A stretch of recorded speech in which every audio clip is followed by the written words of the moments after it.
दरवाजा खुल गया है।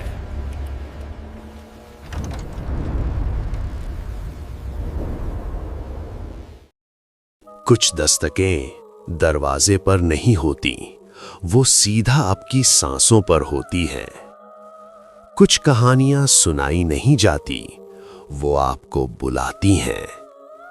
अगर आपने ये वीडियो खोल लिया है तो समझ लीजिए, डर की दस्तक अब आपके बहुत करीब है, क्योंकि यहां हर कहानी किसी के लौट आने का रास्ता खोलती है। आप सुन रहे हैं डर की दस्तक, जहां हर आवाज आपकी नींद से पहले आखिरी चेतावनी होती है। अब आप पीछे मत देखिए, सिर्फ कहानी सुनिए।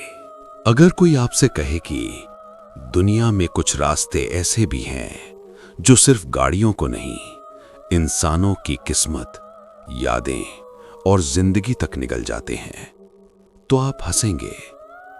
लेकिन आज जो कहानी आप सुनने वाले हैं वो आपकी हंसी छीन लेगी। मलेशिया का काराक हाईवे, दिन में एक आम सड़क और रात होते ही मौत का दरवाजा। ये वही हाईवे है जहां कारें अपने आप रुक जाती हैं, मोबाइल का नेटवर्क मर जाता है और कुछ लोग जिंदा लौटते ही नहीं। रात 12 बजे के बाद यहां चलने वाली हवा भी अलग लगती है। जंगल की तरफ से आती ठंडी सांसों जैसी हवा, जो कान के पास आकर फुसफुसाती है, वापस चले जाओ। लेकिन काराक हाईवे की असली दहशत तब शुरू होती है जब आपकी गाड़ी की हेडलाइट में एक पीली गाड़ी उभरती है और वही गाड़ी आपकी मौत की पहली सीढ़ी बन जाती है।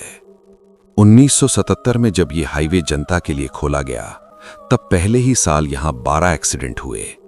तीसरे साल तक यह संख्या 90 पार कर गई। हर रिपोर्ट में एक ही लाइन होती थी, ड्राइवर क्लेम्स अ yellow old Volkswagen appeared suddenly. मतलब हर ड्राइवर एक ही गाड़ी देख रहा था, पीली पुराने मॉडल की वोक्सवैगन। कभी वो आगे चलती, कभी अचानक ब्रेक लगाती और कभी सामने से सीधी टकराने आती, और जो उसे बचाने की कोशिश करता वो खुद एक्सीडेंट में मर जाता। सबसे डरावनी बात, वो पीली गाड़ी कभी भी पुलिस कैमरों में कैद नहीं हुई। जब मलेशियन सरकार ने रिकॉर्ड खंगाला तो पता चला 1956 में यही जगह कभी एक सुनसान जंगल हुआ करती थी। इसी जंगल में एक औरत ने अपने पति को बेरहमी से मार डाला था। उसका सिर कुचला गया, हाथ तोड़े गए और लाश को उसी पीली वोक्सवैगन में भरकर जंगल में छोड़ दिया गया। कहते हैं वो औरत मरने के बाद भी चैन से नहीं बैठी। उसकी आत्मा उसी गाड़ी में कैद हो गई, और जब काराक हाईवे बना तो उस आत्मा को एक नया शिकार मिल गया, जिंदा इंसान। अगर आप पीली गाड़ी से बच भी जाएं, तो भी हाईवे आपको जाने नहीं देता। रात 1 बजे के बाद कई ड्राइवरों ने एक बच्चे को देखा है, नंगे पांव, सफेद कपड़ों में और दोनों आंखों से खून बहता हुआ। वो आपकी कार के सामने आकर खड़ा होता है और पूछता है, मेरी मां कहां है? और अगला पल वो गायब। कुछ ही मिनट बाद किसी और मोड़ पर आपका एक्सीडेंट हो जाता है।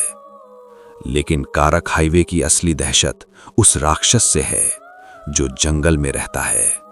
ना वो जानवर है, ना इंसान। काले बाल, लंबे हाथ और लाल चमकती आंखें।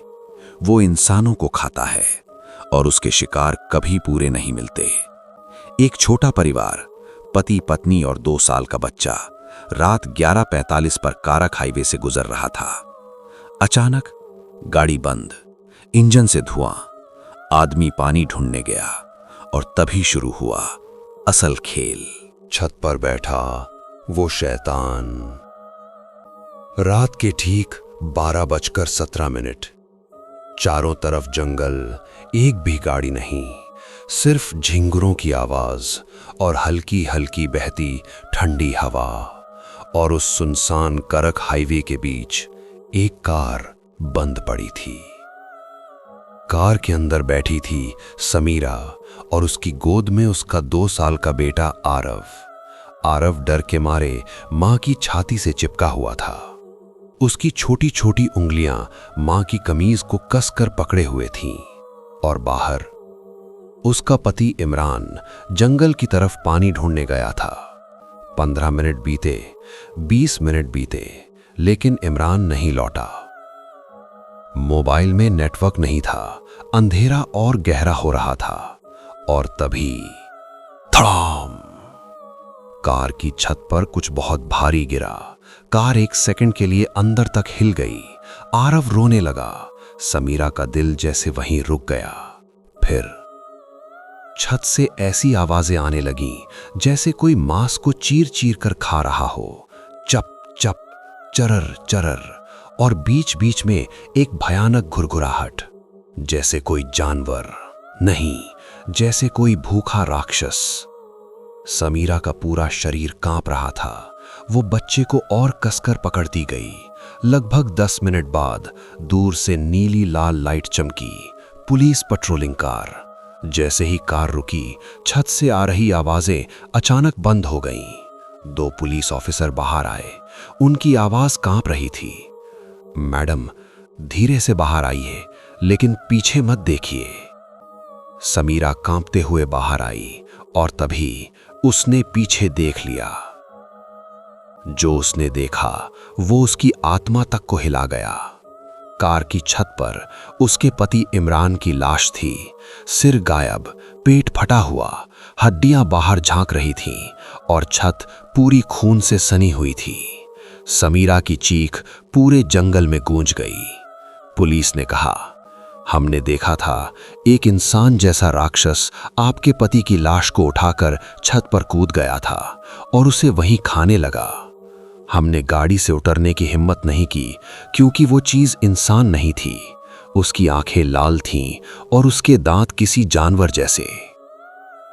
करक हाईवे की सच्चाई।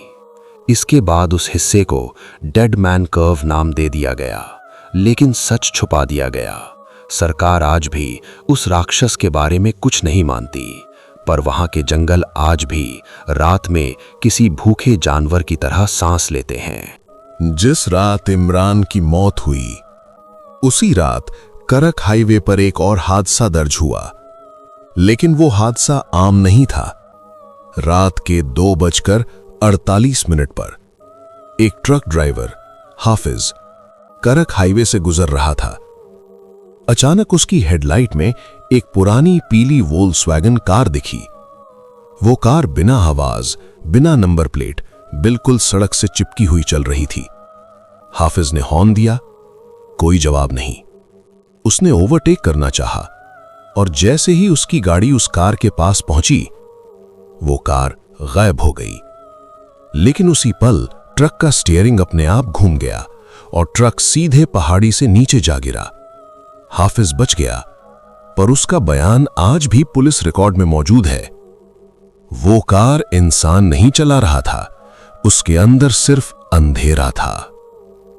साल 1956। इस जगह पर एक महिला ने अपने पति की हत्या की।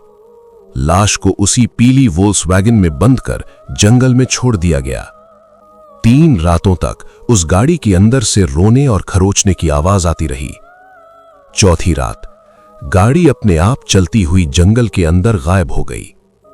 हर साल यहां औसतन 40 से ज्यादा एक्सीडेंट, रात 12 से 3 के बीच सबसे ज्यादा मौतें। जीपीएस यहां काम करना बंद कर देता है, मोबाइल नेटवर्क अचानक गायब हो जाता है और अक्सर लोग कहते हैं, हाईवे हमें देख रहा था। वो 9 साल का बच्चा, वो उसी महिला का बेटा था। मां ने पिता को मार दिया, बच्चे ने सब देखा। उसी रात बच्चे की आंखों में कांच घुसा दिया गया ताकि वो गवाह ना रहे। आज वही बच्चा करक हाईवे पर भटकता है। जिसने इमरान को मारा वो कोई जानवर नहीं था, वो था उसी बच्चे का बदला हुआ रूप।